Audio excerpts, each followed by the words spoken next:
अष्टावक्र गीता उपदेश संख्या AG 33। रात को तुम बिस्तर पर लेटे हो। अब तुम्हारी भविष्य की कहानियाँ चलने लगती है।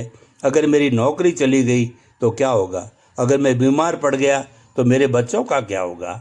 यह सब कौन सोच रहा है? तुम्हारा अहंकार, जो अपनी इस अस्थायी सराय को और इसके सामने सामान को खोने से डरता है। साक्षी क्या देखता है? साक्षी इन विचारों को बादलों की तरह आते जाते देखता है। वो जानता है ये सब विचार है, सच्चाई नहीं। वो भविष्य के डर में नहीं जीता, वो वर्तमान की खामोशी में टिका रहता है। यह है तुम्हारा दिन, सराय के कमरे से दूसरे कमरे में भागते हुए, अपनी कहानी को बचाते हुए, सजाते हुए और इससे डरते हुए। क्या यह घर जैसा लगता है? यह एक थका देने वाली नौकरी जैसा लगता है? जब तुम यह सब सुनते हो तो तुम्हारे अंदर का अहंकार ही एक नया किरदार बना लेता है। आध्यात्मिक साधन का अब अहंकार कहता है, वाह, यह तो बहुत गहरी बात है। मुझे अपने अहंकार को ख़त्म करना है। मैं सबसे बड़ा साक्षी बनूंगा। यह अहंकार का सबसे चालाक, सबसे सूक्ष्म खेल है। मैं अपने अहंकार को मारना चाहता हूँ।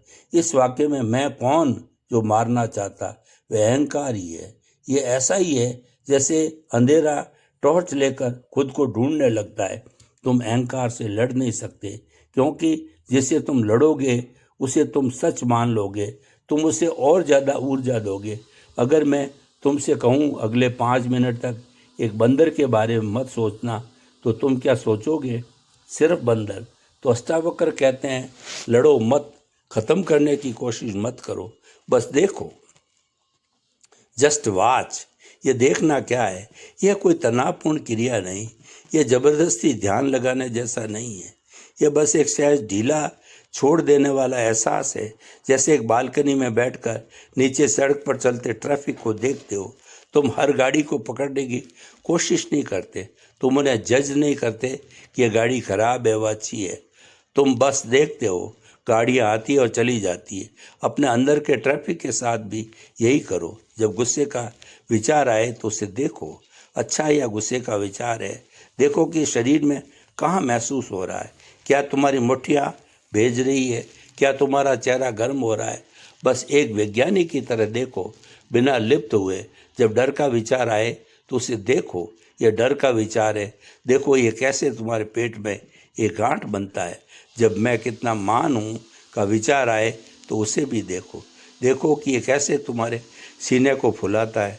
तुम्हारी जागरूकता की रोशनी, the light of your awareness ही सूरज है, और अहंकार का अंधेरा इस रोशनी में टिक नहीं सकता।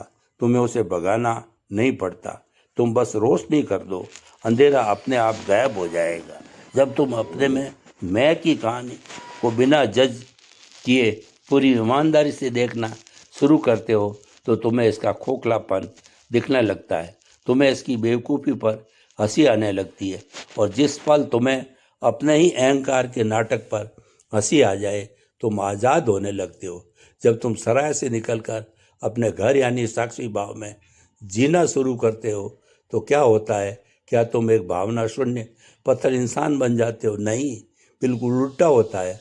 अभी तुम भावनाओं के एक छोटे से तालाब में जी रहे हो, जो तुम्हारी पसंद नापसंद से बंधा है। साक्षी भाव में तुम भावनाओं का पूरा महासागर बन जाते हो। तुम्हारा ज़्यादा गहराई से महसूस करते हो, कम नाटकीयता के साथ। जब तुम साक्षी होते हो तो तुम दुख से भागते नहीं, तुम दुख को पूरी तरह से महसूस होने देते हो। लेकिन अब तुम दुख की कहानी नहीं बनाते। मेरे साथ ही ऐसा क्यों होता है वाला नाटक खत्म हो जाता है। तुम बस दुख की शुद्ध ऊर्जा को महसूस करते हो, एक लहर की तरह जो आती है और चली जाती है। इसी तरह तुम खुशी का भी पूरा अनुभव करते हो। लेकिन अब तुम खुशी को पकड़ने की कोशिश नहीं करते, क्योंकि तुम जानते हो कि यह भी एक लहर है। तुम हर पल को उसकी पूरी तीव्रता में जीते हो, क्योंकि तुम जानते हो कि कोई भी पल स्थायी नहीं है।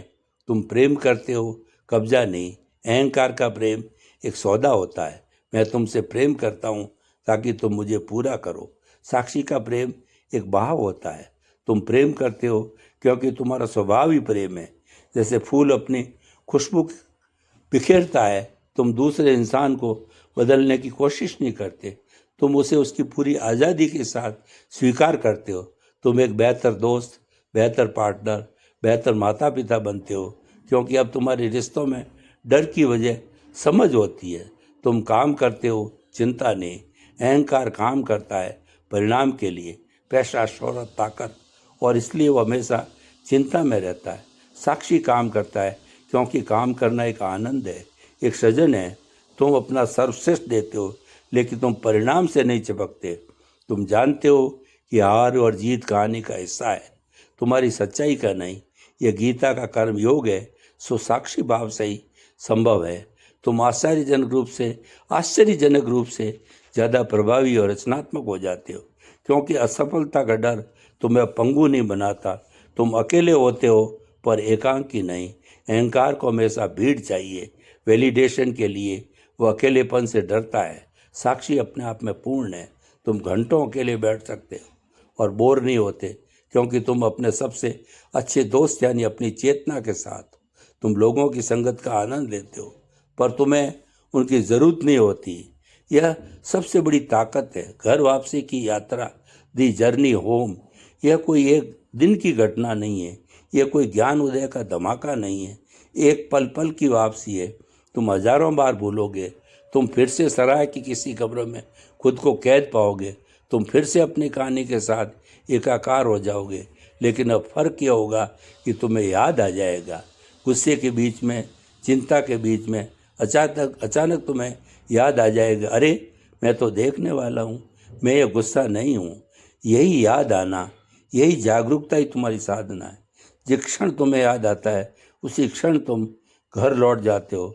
शुरू में तुम दिन में शायद 1-2 बार लौटोगे, फिर धीरे धीरे अंतराल बढ़ने लगता है।